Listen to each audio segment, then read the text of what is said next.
Vyasa continued to say, Pandavas, here, this whole universe is Shiva Swarupa only. Should pray to all that we see with our eyes, thinking they are Shiva Swarupa. If we pray to Lord Shiva, he will keep us good. Lord Shiva is only Vishnumurti. If we pray to Lord Shiva, he will give us his darshan soon. He will give us knowledge and mukti. So, to get knowledge and mukti easily, we should do archana to Lord Shiva. Kshatriyas like Indra, so he will appear soon and bless. I will first teach you Indra mantra, said Vyasa, looking at Arjuna. Arjuna took bath, sat facing east. Vyasa Maharshi taught him Indra mantra and the way to do Parthivalinga puja.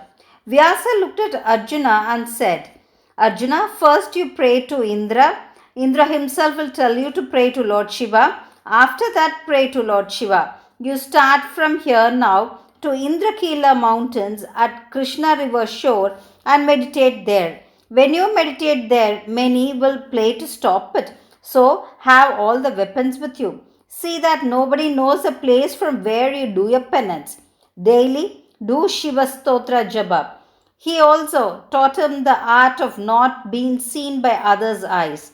He looked at the other four and said, You all should protect Dharma. Very soon what you all thought will happen. Saying so, he blessed all and left. Arjuna was in Shiva Tejas as he got mantra upadesh. Seeing him, the other four thought, only Arjuna could make all necessary things to happen as what Vyasa said is correct. They all looked at Arjuna and said, Only you can make our existence purposeful.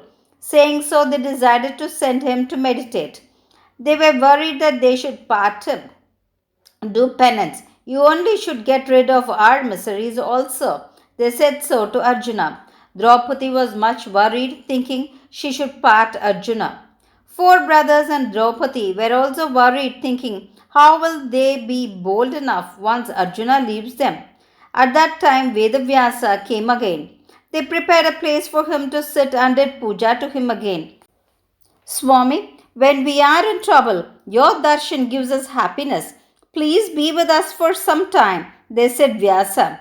Vyasa accepted to it, stayed with them and said them many punya stories. On one day when Vyasa was saying a story, Dharma asked, Vyasa Maharshi, have anybody else experienced grief in their life as us? Or it's only we who are experiencing such miseries?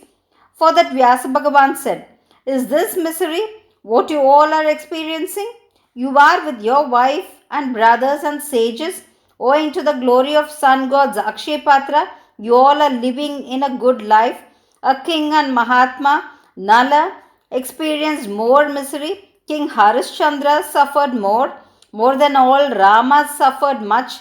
We cannot explain in words how much they suffered. More than all this, we cannot calculate and say how much one suffers while being born and while one dies.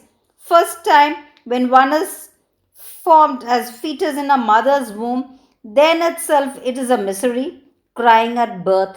As youth, while enjoying pleasures, suffering due to discontentment, misery in family life also, grief during death also. So understand it is always misery. Leave the comforts of the physical body. In the Satya Marg, be in such a way that Lord Shiva will be happy of you. If we pray to him, all our miseries will go. On hearing to this, Pandavas thought, when our griefs will go? They were relying on Vyasa. Arjuna, who went to do his taba, saw many auspicious omens on the way. On seeing all that, he thought all his enemies are destroyed. He searched for an apt place to do his penance. At Ashokavan, in Indrakila mountains, near the Krishna river shore, he chose a place equal to that of Swargalok. He prayed to his Guru Vyasa. He meditated on the mantras that were given as upadesh to him by Vyasa. As he said, Arjuna applied the holy ash and Rudrakshas. First he did Indra Japa. Devas said to Indra, a Deva or Surya or Agni or a Mahamuni, somebody is doing penance at your vana. Not able to bear that heat, we came to you. Indra knew it was his son Arjuna who was doing such a penance. Like a very old Vedic scholar with Jadamudi, walking with a pole, He was like as though he will fall if a strong wind blows.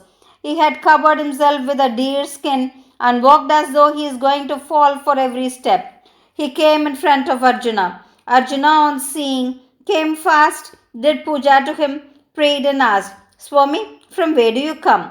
Vedic old man asked, at this young age you do penance for success or for mukti.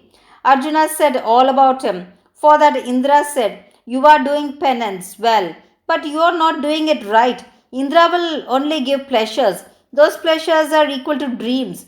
Instead of doing severe penance for such pleasures, you can do for mukti. But Indra will not give moksha. So do penance, as I say, for mukti. Arjuna became angry on hearing to that. Old man, I do this penance as per the orders of Vyasa. Why do you say so? You do like this to spoil my penance. Go away from here at once. He snarled in anger. Indra became happy on hearing this. He appeared before him in his Divya Swarup. Arjuna felt ashamed thinking of what he spoke. Indra consoled him. You are fortunate. You have completed all your duties. You have a strong mind. One cannot win over Bhishma, Drona, Karna, and such people. Even I cannot win them. Only Lord Shiva can give that power. So you do Shiva Puja. Only Lord Shiva can give pleasures as well as moksha. Me, Devas, and Vishnu, all of us do Shiva Puja. Stop saying Indra mantra and meditating on me. Chant Shiva mantra. Do Shiva Puja to Parthivalinga. What do you think will happen? He gave him that boon. Arjuna, do Shiva Puja boldly and with a strong mind. Obstacles will come for good acts. Lord Shiva will bless you very soon with what you desire if you do it honestly and with boldness. Saying so, he disappeared. Even before doing Indra Mantra Japa, Arjuna had made a Parthiva Linga to do puja once Indra orders him to do so. He had already done puja to it. Over there itself, he began his uninterrupted penance.